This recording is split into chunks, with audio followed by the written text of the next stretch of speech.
Chapter 6. Martin has a dream. Martin knew he had support in Washington.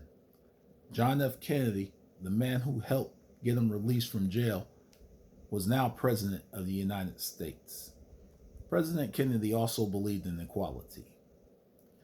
On June 11, 1963, he gave a powerful speech about violence that had happened in Birmingham a few months before. President Kennedy encouraged all citizens to work together to bring about change. On June 19th, President Kennedy introduced a new civil rights bill to Congress. If passed, the law would end segregation in public places like schools and restaurants forever. Martin's efforts to promote this bill would lead to his most famous speech. Martin worked with other leaders to plan an event called the March on Washington for Jobs and Freedom. Many people helped plan the march, but Martin worked closely with 5 other leaders. Together, they were called the Big Six.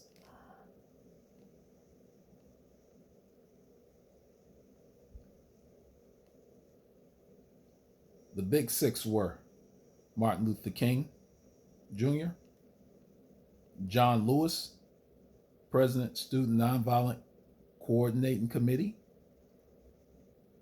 Philip Randolph, Labor Union Organizer, Roy Wilkins, Executive Director, NAACP, James Farmer, Founder, CORE, and Whitney Young, Executive Director, National Urban League. On June 22nd, 1963, the Big Six met with President Kennedy to discuss their plans. They promised this event would be nonviolent. President Kennedy gave his support, and a March on Washington for Jobs and Freedom was scheduled for August 28, 1963.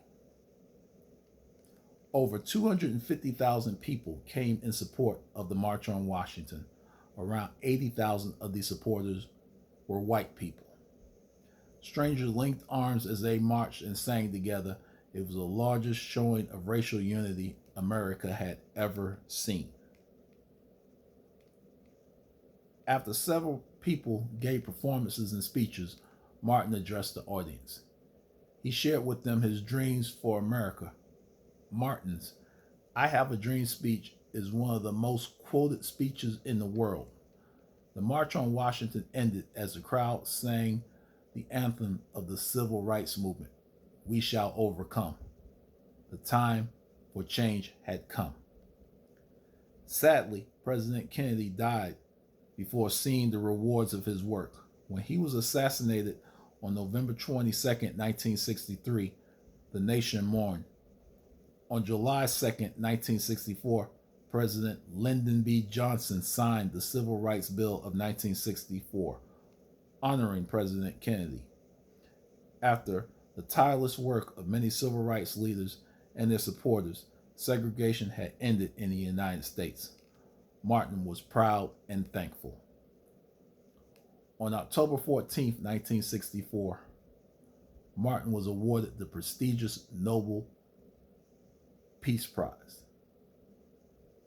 At 35 years old, he was among the youngest people to ever win the prize, but Martin's work wasn't finished just yet. There was still a lot more he wanted to do for himself and the nation.